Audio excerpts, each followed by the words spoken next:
நீங்க அதை நம்பினாலும் சரி நம்பலனாலும் சரி, அதாங்க உண்மை. ஒரு மனுஷன் வாழ்க்கையில ஒரு முறை தப்பு பண்ணலாம், 2 முறை தப்பு பண்ணலாம். ஆனா தொடர்ந்து தப்பு பண்ணிட்டே இருந்தானா வாழ்றதுக்கான அர்த்தமே இல்லாம போயிடும். அதே மாதிரி இப்ப எனக்கு திருந்துறதுக்கான ஒரு வாய்ப்பு கிடைச்சிருக்கு. அந்த வாய்ப்பை நான் இந்த 9 மாசமும் என் குழந்தைய என் வயித்துல சுமக்கிற காலமா தான் பாக்குறேன். ஆனா ஒண்ணு சொல்றேங்க, என்ன மன்னிச்சிட்டேன்னு ஒரே ஒரு வாய்ப்பு மட்டும் கொடுத்தீங்கன்னா நான் ஜென்மத்துக்கும் உங்க காலடியில ஒரு நல்ல மனைவியா, இந்த வீட்டுக்கு நல்ல மருமகளா, ஒரு நல்ல மனுஷியா நடந்துப்பேங்க. வாழ்க்கை ஒண்ணு கத்திரிக்காய் வியாபாரம் மாதிரி கிடையாது. அழுகி போச்சுன்னா தூக்கி போட்டு இன்னொரு கத்திரிக்காய் கொடுங்கன்னு வாங்கி சமைக்கிறதுக்கு. புருஷன் பொண்டாட்டிங்கிற உறவே நம்பிக்கை அடிப்படையில தான் நிலைச்சு நிற்கும்.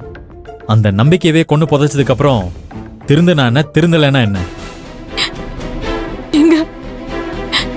எனக்கு புரியுதுங்க உங்க மனசு நான் சொல்றதை ஏத்துக்காதுன்னு. நான் பண்ண தப்பெல்லாம் கொஞ்சமா நஞ்சமா உங்க நம்பிக்கையை நான் மொத்தமா கொன்னுட்டேன்.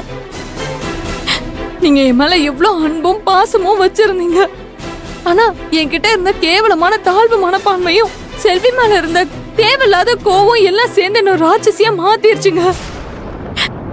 நான் செஞ்சது எல்லாமே எவ்வளவு பெரிய தப்புன்னு நான் உணர்ந்துட்டேங்க. அதுக்காக நீங்க என்ன தண்டனை கொடுத்தாலும் நான் ஏத்துக்க தயாரா இருக்கேங்க. மாப்பிள்ள, பொண்ணுமே இல்லாம இந்த வீட்டுக்குள்ள நானும் என் பொண்ணு காலடி எடுத்து வச்சப்போ என் பொண்ணுக்கு வாழ்க்கை பிச்சை போட்டு எங்களுக்கு இந்த வீட்டுல அடைக்கலம் கொடுத்தவர் நீங்க. ஆனா நீங்களே இன்னைக்கு எங்களை வெறுத்து ஒதுக்குற மாதிரி எல்லாமே தலைகீழ மாறி போச்சு. எல்லாம் ஏன் தப்புதான் மாப்பிள்ள. நல்லது சொல்லி கொடுக்க வேண்டிய நானே என் பொண்ணை கெடுத்து குட்டிச்சவராக்கிட்டேன். ஆனா அத அவ வாயாலே இன்னைக்கு சொல்லிட்டா. நாங்க பண்ண தப்புக்கு பிராயச்சித்தம் தேடி உங்க முன்னாடி வந்து நிக்கிறோம். என் பொண்ண மன்னிச்சு அவளை மறுபடியும் உங்க மனைவியா ஏத்துக்கங்க மாப்பிள்ள. என்னங்க, இந்த நிமிஷம் இத்தனை பேர் என்ன சுத்தி இருந்தாலும் யாருமே இல்லாத அனாதை மாதிரி தாங்க நான் இந்த வீட்டுல இருக்கேன். உங்க கூட சந்தோஷமா சேர்ந்து வாழ்றதுக்கு ஒரு வாய்ப்பு கிடைக்காதான்னு என் மனசெல்லாம் ஏங்கி தவிக்குதுங்க. மாப்பிள்ள, நீங்களே எங்களை இப்படியே விட்டுட்டீங்கன்னா நாங்க எங்க போவோம், என்ன பண்ணுவோம்? செய்யறதெல்லாம் தப்புன்னு தெரியாம தான் நாங்க இத்தனை நாளா இதெல்லாம் செஞ்சுட்டோங்க. ஆனா இன்னைக்கு நாங்க பண்ணதெல்லாம் எவ்வளவு பெரிய தப்புன்னு எங்களுக்கு தெரிஞ்சிருச்சுங்க. ஆனா அதுக்கான பிராயச்சித்தமும் பரிகாரமும் தான் எங்க கிடைக்கும்னு தெரியாம தான் நாங்க முழிச்சிட்டு இருக்கோம்.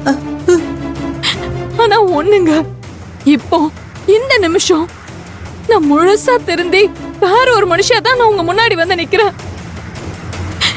என் மனசு முழுக்க நீங்க மட்டும் தாங்க இருக்கீங்க.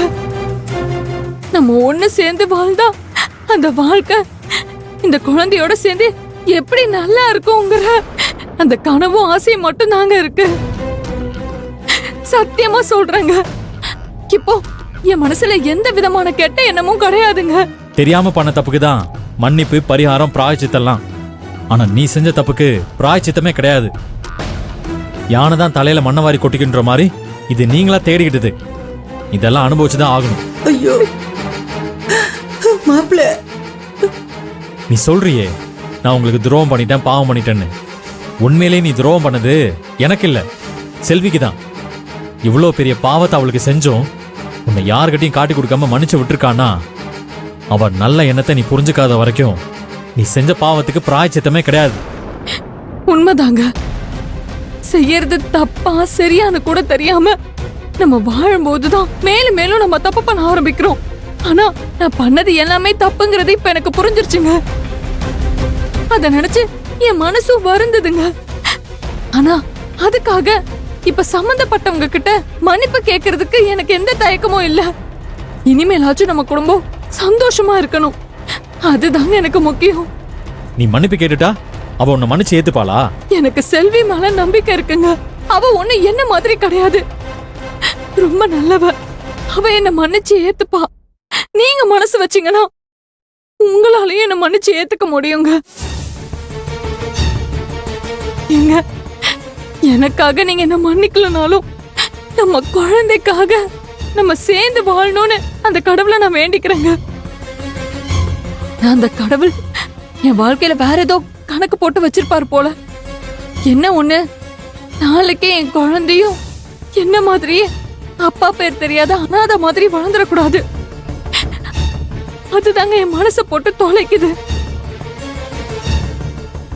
எனக்கு அப்பாங்கிற ஸ்தானத்துல இருந்து அறிவுரை கூறி என்ன நல்ல விதமா வளர்க்கறதுக்கு ஒரு அப்பா இல்லைங்கிறதுனால தானே நான் இன்னைக்கு இப்படி ஒரு பாவியா வந்து நிக்கிறேன். அதே மாதிரி நம்ம குழந்தையும் ஆயிடக்கூடாதுங்க. அதனால உங்ககிட்ட இப்போ நான் மனசார மன்னிப்பு கேக்குறேன். உங்களுக்கு மனசு இருந்தா என்ன மன்னிச்சு ஏத்துக்கோங்க. நம்ம புதுசா எல்லாத்தையும் மறந்துட்டு வாழ்க்கைய ஆரம்பிக்கலாங்க. ப்ளீஸ்ங்க. மாப்பிள்ள, கொஞ்சம் மனசு இறங்குங்க. எங்களுக்கு உங்களை விட்டா வேற யார் இருக்காங்க? நான் வேணா கூட இந்த வீட்டை விட்டு போயிடுறேன் மாப்பிள்ள. என் பொண்ணையும் உன் வயித்துல வளர்ற குழந்தையும் தயவு செஞ்சு கை விட்டுடாதீங்க. இப்ப இவளுக்கு தேவை எங்க எல்லாரையும் விட உங்களோட அன்பு அரவணைப்பு தான். தயவு செஞ்சு இவளை ஏத்துக்கோங்க மாப்பிள்ள. விடுமா, அவரால என்னை மன்னிக்கவே முடியாது. அவர் என்ன மன்னிக்கவும் வேண்டாம். நான் அவரோட குழந்தைய மட்டும் பெத்து கொடுத்துட்டு எங்கேயாவது கண்காணாத இடத்துக்கு போய் சாகுறேன். என்ன மாதிரி ஒருத்தி இருக்கிறது எல்லாருக்குமே பாரம் தானம்மா. நான் எங்கேயாவது போயிட்டா எல்லாம் சரியாயிடும். அவருக்கும் என் மேல இருக்கிற கோபம் குறைஞ்சிரும். ஐயோ கடவுளே, வயித்துல ஒரு குழந்தைய வச்சுட்டு ஏண்டி இப்படி எல்லாம் பேசுற?